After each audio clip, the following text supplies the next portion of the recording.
Hey everybody, I hope your week's off to a great start. This week in our Sunday morning Bible study, we're going to be in Genesis chapter 39, verses 3 through 12, and also verses 19 through 21. Now, our central point is that God is faithful to His children, even when they suffer for their faithfulness to Him.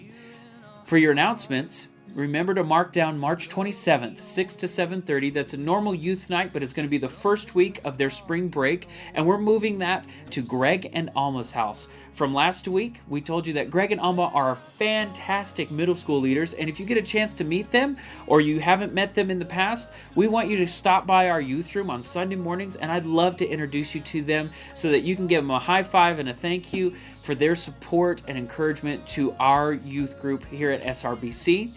Also, we have our Battle Mountain mission trip, which is April 3rd through the 6th. We have myself and Ashley as chaperones, as well as Bruno and Michelle Carlini. So if you get to see Bruno and Michelle, we want you to be encouraged to stop by and give them a high five and a thank you for their sacrifice of time and effort to provide for our students as well.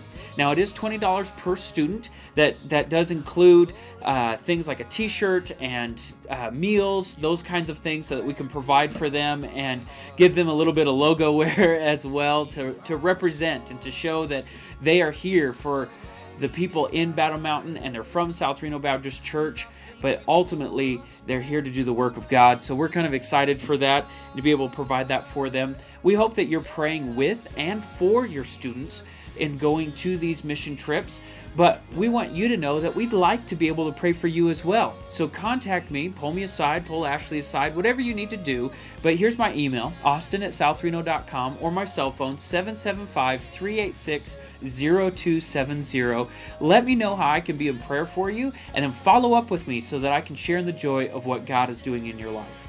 Now, lastly, I have a question of the month for you, and I'd like you to respond either in the description below, in the comments, or if you want to text me, and please let me know if you want anonymity in this, but I would like you to respond so that we can encourage one another and help lift each other up, especially in being the primary disciplers of the home. So here's your question.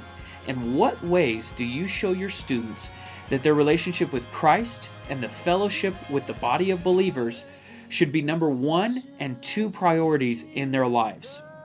Okay, I'm going to say it again so you don't miss it. In what ways do you show your students that their relationship with Christ and the fellowship with the body of believers should be their number 1 and 2 priorities in their lives? Answer in the comments below or shoot me a text, and then I'll respond the next week by sharing some of the ideas that you guys use for that so that we can encourage one another and build each other up to help provide for these students and do what God has called us to do.